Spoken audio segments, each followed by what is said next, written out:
Wala na yata si Mr. Chair. Sino po ba? Ikaw bang, ano ba? Yes, yes. Mr. Chair, tatawagin ba natin si Mr. Chavit Singson sa susunod nating... We will advise that to the chairman. Mr. Chair, kailangan siguro sapagkat siya din ay nagsiwalat. Hindi natin alam kung ano yung nasa likod ng kanyang pagsisiwalat na yun. Pero kailangan natin siguro na pakinggan din yun. Sa makatwid ay inaasahan po natin na sa susunod na pagdinig ay makakasama natin, maimbita natin si Mr. Singson. Mr. Chair. We will advise Senator Marcoleta, the chairman. Yes, Mr. Chair. Ang isa pang, kanina po, ako'y nakikiusap sana, nabigyan ako ng pagkakataon na makapagsiwalat ng saloobin sapagkat nakita ko yung mga iba doon ay prejudicial questions. Kaya nalulungkot ako, biglang nawala yung Justice Secretary, wala man lang naiwan kahit sino sa kanila. Babalik naman yun, alas 2 ngayong hapon, si Justice Secretary, kinuha lang yung sinumpaang salaysay ni Mr. Alcantara. But they will definitely be back here by 2 o'clock. Sana ay makabalik naman siya. Kasi ang isang isusunod ko sana na isang prejudicial issue bago sana tayo magsimula kanina pa.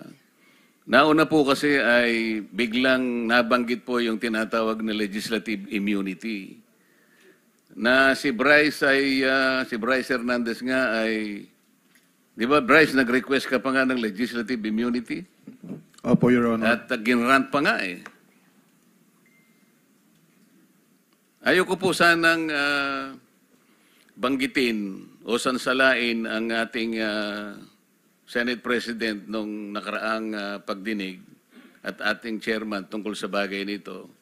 Sapagkat nung araw na yon, ang pinag-uusapan natin ay yung tungkol sa aplikasyon ng mga diskaya. Ayoko pong mabanggit na naman na parang sila lang ang dinidepensa ko. Magmula po kanina, consistent thing sinasabi ko, yun lang ang tanging paraan na alam ko sapagkat yun lang ang paraan na nasa batas. At ako pa'y napagkamalan na parang napaghalo ko nga po daw yung legislative immunity at saka yung Witness Protection Program. Sinabi ko po categorically, I know the distinction between these two concepts. Kasi po wala na, ang legislative immunity po ay tinatawag ding parliamentary immunity.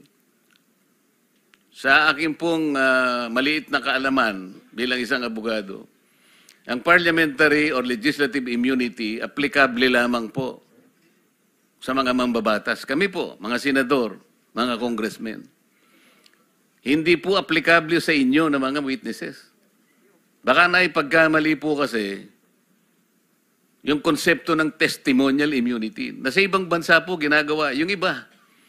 Pero sa ating jurisdiction, maski sa atin pong mga rules, Mr. Chair, wala pong legislative immunity. Yun nga po yung gusto kong ipaalala para hindi po tayo nami-mislead.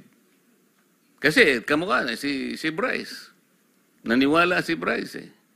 Nag-apply. Mr. Chair, you cannot grant something that was not been validly granted. Senator Marcoleta, I think you can raise that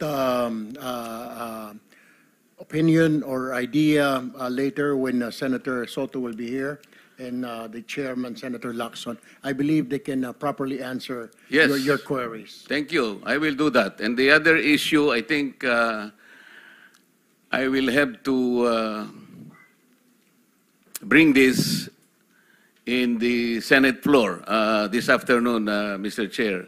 I'm a little bit worried about the collaboration that the Blue Ribbon Committee and the ICI is now having without defining the limits, the nature and the extent of the collaboration between the ICI. The ICI is Independent Commission on Infrastructure. I do not know how independent they can be if they are dependent on records, on information, or people that we can produce for them. Ayoko pong mangyari, Mr. Chair, na parang ang Blue Ribbon Committee is the investigative arm of the ICI. Parang hindi po tama eh.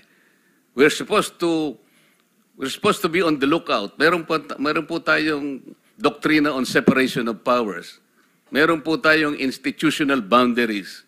Meron po tayong system of checks and balances. Baka po ma-compromise ito eh.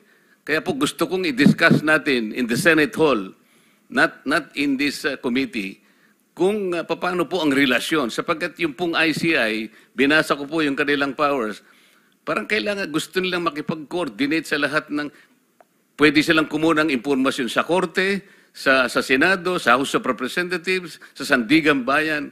Paano silang magiging independent kung lahat na lang ng ay pinupuntahan nila? I want them to be independent as they are. Sana ipatawag din natin sila, Mr. Chair, para magpaliwanag sila. How can you be independent if you are too dependent on several branches of government? I think the... Thank you, Mr. Chair. Thank you very much. That all the questions or queries you want to have, Senator Marcoleta. Because if that's it, then we'll have to suspend this hearing and we'll have to resume by 2 o'clock this afternoon.